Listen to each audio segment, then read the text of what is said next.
ఓం శ్రీమాత్రే నమః. ఛానల్లోకి స్వాగతం అండి. జీవితంలో సక్సెస్ లేదు, సంతోషం లేదు అనుకునే వారికి ఇదొక లక్కీ ఛాన్స్. మీనరాశి వారి జీవితంలో ఊహించని మార్పులు చోటు చేసుకోబోతున్నాయి. ఎవరు నమ్మినా నమ్మకపోయినా వీరి జీవితంలో 100% జరిగేది ఇదే.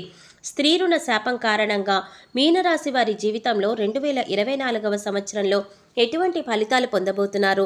ఈ సమయంలో మరింత అభ్యున్నతిని పొందటం కోసం మీరు చేయవలసిన దేవతారాధనతో పాటుగా స్త్రీ రుణ శాపం నుంచి విముక్తి పొందటానికి మీరు పాటించవలసిన పరిహారాలేంటి అనే విషయాలన్నీ కూడా ఈ వీడియోలో మనం వివరంగా తెలుసుకుందాం.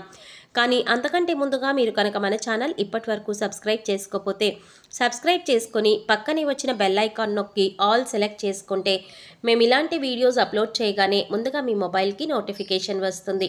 ఇక వివరాల్లోకి వెళ్ళిపోతే ప్రతి ఒక్కరూ కూడా స్త్రీని లక్ష్మీదేవి స్వరూపంగా భావించాలి. ప్రతి ఒక్క స్త్రీని గౌరవించాలి. ఈ విధంగా చేసినట్లయితే ఇంట్లో లక్ష్మీదేవి స్థిర నివాసం ఉంటుంది. సకల సంపదలు కొలువై ఉంటాయి. మీనరాశి వారు గతంలో చేసిన కొన్ని తప్పుల వల్ల స్త్రీ రుణ శాపం వెంటాడుతుంది. స్త్రీ పురుషులు ఎవరైనా సరే గత జన్మలో స్త్రీలకు చేయవలసిన అంశాలలో పొరపాట్లు చేసినట్లయితే స్త్రీ రుణ శాపం వెంటాడుతుంది. దీనివల్ల మానసిక ప్రశాంతత ఉండదు. ఏ పని తలపెట్టినా సరే ఏదో ఒక ఆటంకం వస్తూనే ఉంటుంది. ఇటువంటి ప్రతికూల అంశాన్ని కూడా స్త్రీ రుణ శాపం వల్ల వీరి జీవితంలో కనిపిస్తున్నాయి. వ్యాపారస్తులు మొదట్లో లాభాలు పొందుతారు, కానీ క్రమక్రమంగా వ్యాపారాభివృద్ధి తగ్గే అవకాశాలు కనిపిస్తున్నాయి. నూతన వ్యాపారాన్ని ప్రారంభించాలనుకునే వారు కూడా కొన్ని ఇబ్బందులు ఎదుర్కొనే పరిస్థితులు ఎదురవుతాయి. కానీ వ్యాపారంలో ఉండే పోటీ తత్వాన్ని ఎదుర్కొని వ్యాపారాన్ని అభివృద్ధి చేసినట్లయితే మంచి ఫలితాలను పొందుతారు. వ్యాపార భాగస్వాములతో విభేదాలు వచ్చే పరిస్థితులు కనిపిస్తున్నాయి. కుటుంబంలో అనుకూలమైన వాతావరణం ఉంటుంది, కానీ మీరు మీ కుటుంబ సభ్యుల మద్దతు తీసుకున్నా సరే మీకు అనుకూలమైన మద్దతు లభించకపోవడం వల్ల మానసిక ఆందోళన చెందుతారు. ఆర్థికంగా మంచి లాభాలను పొందుతారు.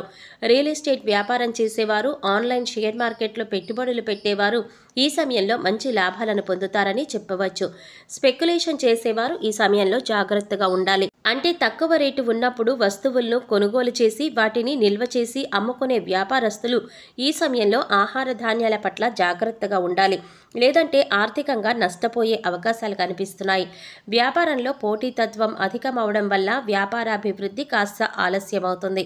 ఉద్యోగస్తులు కొన్ని ప్రతికూల అంశాలు ఎదుర్కొంటారు. ఉద్యోగస్తులకి తోటి ఉద్యోగస్తులతో విభేదాలు తలెత్తే అవకాశాలు కనిపిస్తున్నాయి. కనుక ఉద్యోగ సంస్థల్లో ఎవరితోనైనా మాట్లాడేటప్పుడు జాగ్రత్తగా మాట్లాడడం మంచిది. ఈ సమయంలో అనవసరంగా ఇతరుల విషయాల్లో జోక్యం చేసుకోవడం వల్ల నిందలు ఎదుర్కొనే అవకాశాలు కనిపిస్తున్నాయి. ఆర్థిక పరిస్థితులు మెరుగుపడటానికి కాస్త సమయం పడుతుంది. ఈ విషయాన్ని మీరు గ్రహిస్తారు. ఉద్యోగస్తులు ఎవరైతే ప్రమోషన్ కోసం ఎదురు చూస్తున్నారో అటువంటి వారు ఇంకాస్త సమయం వేచి ఉండవలసిన పరిస్థితి కనిపిస్తోంది. విదేశాలకు చదువు కోసం మరియు ఉద్యోగం కోసం వెళ్ళాలి అనుకున్నట్లయితే కొన్ని ఆటంకాలు వచ్చే అవకాశాలు కనిపిస్తున్నాయి. కానీ అవకాశాలను సద్వినియోగం చేసుకొని గట్టిగా ప్రయత్నించినట్లయితే ఖచ్చితంగా విదేశాలలో ఉద్యోగాన్ని పొందే అవకాశం కనిపిస్తోంది. విద్యార్థులు ఈ సమయంలో ఎక్కువగా కష్టపడవలసి ఉంటుంది. చదువుపైన ఏకాగ్రత తగ్గే అవకాశాలు కనిపిస్తున్నాయి. కనుక ఎటువంటి పరిస్థితులు వచ్చినా సరే చదువుపైన ఎక్కువ ఆసక్తి కలిగి ఉండటం, ఎక్కువ సమయాన్ని చదవడానికి కేటాయించడం వల్ల అనుకున్న ఫలితాలను పొందుతారు.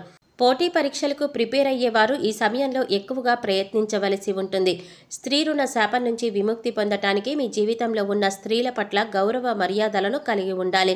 మీ జీవితంలో ఉన్న స్త్రీల పట్ల అంటే తల్లి కానీ, తోబుట్టువు కానీ, మీ స్నేహితులు కానీ, మీ జీవిత భాగస్వామి కానీ కావచ్చు, వీరి పట్ల మీ బాధ్యతలను సక్రమంగా నిర్వహించాలి. వీరిని మానసికంగా సంతోషపరిచినట్లయితే కనుక స్త్రీ రుణ శాపం నుంచి విముక్తి పొందుతారు. కుటుంబంలో ఆరోగ్యకరమైన బంధాలను మెరుగుపరుచుకోవటానికి ప్రయత్నించాలి.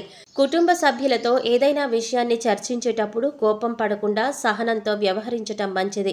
మాట తీరును మెరుగుపరుచుకోవాలి. వైవాహిక జీవితంలో సహనంతో వ్యవహరించాలి. భార్యాభర్తల మధ్య భిన్నాభిప్రాయాలు రావడం వల్ల వైవాహిక జీవితంలో కొన్ని ఇబ్బందులు ఎదుర్కొంటారు. ఈ సమయంలో ఖర్చు అధికంగా ఉంటుంది, కానీ వీరు చేసే ప్రతి ఖర్చు కూడా భవిష్యత్తులో ఉపయోగపడే విధంగా ఉంటుంది. భూమి కానీ, విలువైన ఆభరణాలు కానీ, విలువైన వస్తువులు కానీ కొనుగోలు చేస్తారు. వీరి సంతానం కోసం వివాహ ప్రయత్నాలు చేస్తున్నట్లయితే ఈ సమయంలో వివాహం జరిగే అవకాశాలు కనిపిస్తున్నాయి. ఈ సమయంలో వీరికి కొత్త స్నేహాలు ఏర్పడతాయి. టెక్నికల్ రంగంలో ఏదైనా కొత్త కోర్స్ నేర్చుకోవాలి అనుకున్నట్లయితే ఈ సమయంలో అనుకూలమైన సమయంగా చెప్పుకోవచ్చు. మీకు తగిన అవకాశాలు వస్తాయి. మీడియా రంగంలో, సోషల్ మీడియా, సినిమా రంగంలో ఉన్న వారికి అనుకూలమైన సమయంగా చెప్పుకోవచ్చు. ఈ సమయంలో అవకాశాలు తక్కువగా ఉన్నప్పటికీ కూడా చేసే ప్రాజెక్టులు మాత్రం ఘనమైన విజయాన్ని సాధిస్తాయని చెప్పడంలో ఎలాంటి సందేహం లేదు. రాజకీయ నాయకులు ఈ సమయంలో జాగ్రత్తగా ఉండాలి. ప్రత్యర్థుల నుంచి కొన్ని ఇబ్బందులు ఎదుర్కొనే పరిస్థితులు కనిపిస్తున్నాయి. ప్రజాదరణ కోసం చేసే పనులలో కొన్ని వ్యతిరేక ఫలితాలు కనిపిస్తున్నాయి. కనుక చేసే ప్రతి పని పట్ల జాగ్రత్తగా ఉండటం మంచిది. పనులు ఎప్పటికప్పుడు పరిశీలిస్తూ ఉంటే మంచిది. పాడి పరిశ్రమ, పౌల్ట్రీ రంగంలో మంచి లాభాలు ఉంటాయి. చేనేత, వస్త్ర పరిశ్రమలో వృత్తి చేసేవారికి ప్రత్యేకమైన గుర్తింపు ఉంటుంది. కొత్త వ్యక్తులతో పరిచయాలు ఏర్పడతాయి. పూలు, పళ్ళు, పంటలు పండించే రైతులకు మంచి లాభాలు కనిపిస్తున్నాయి.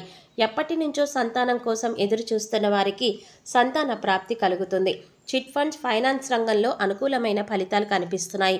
ఈ సమయంలో మద్యపానం వంటివి సేవించి డ్రైవింగ్ చేయకుండా ఉండటం మంచిది.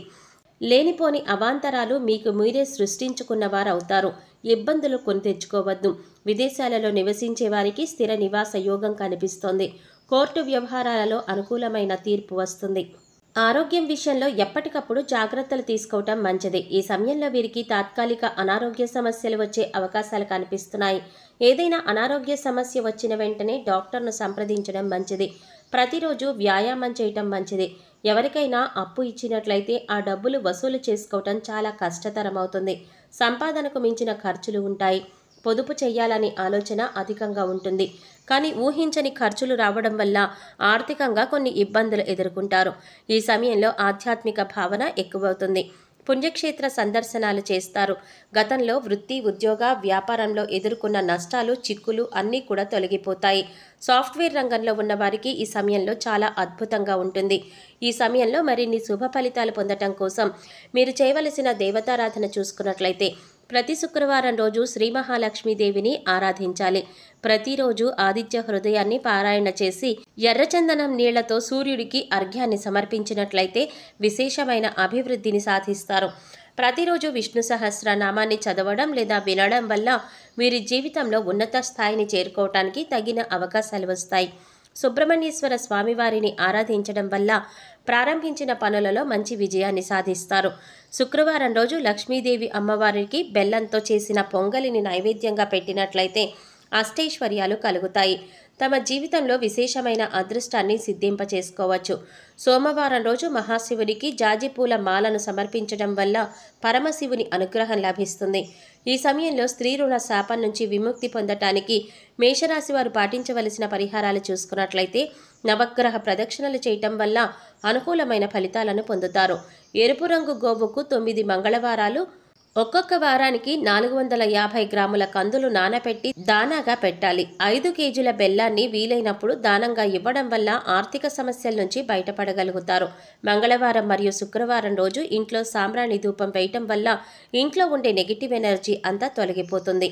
అనాథలైన స్త్రీలకు, అంటే వృద్ధులకి కావచ్చు, యవ్వనస్తులకి కావచ్చు, చిన్నపిల్లలకి కావచ్చు, ఇలా ఎవరికైనా సరే మీకు తోచిన సహాయాన్ని చేయటం వల్ల స్త్రీ రుణ శాపం నుంచి విముక్తి పొందుతారు.